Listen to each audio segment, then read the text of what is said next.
ito ay rated SPG. Striktong patnubay at gabay ng magulang ang kailangan. Maaaring may masiselang tema, lengguwahe, karahasan, sexual, horror o droga na hindi angkop sa mga bata.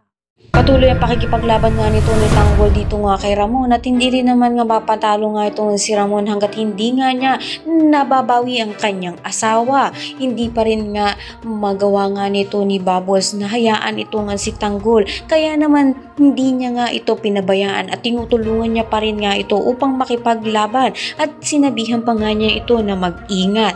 Tuwan-tuwa naman nga ito nga si Olga dahil nakikita nga niya nagpapatayan ng dalawang mag-ama. At dito nga niya susundan ito nga si Tanggol at makikita nga niya ito at makakakuha siya ng tiyempo na paghigantihan na nga ang pagkawala ng kanyang anak kung saan pupuntiryahin niya nga ito at aasintahin. Subalit malaking posibilidad nga kaya na makita ito ni Bubbles at siya nga mismo ang pupuntirya dito nga kay Olga. Abangan nga natin kung tuluyan na nga ba na maasintangan nito ni Olga ito nga si Tanggol o kaya naman ito nga si Bubbles ang liligtas sa buhay nito ni Tanggol. At lahat ng yan, abangan natin. Maraming salamat sa iyo.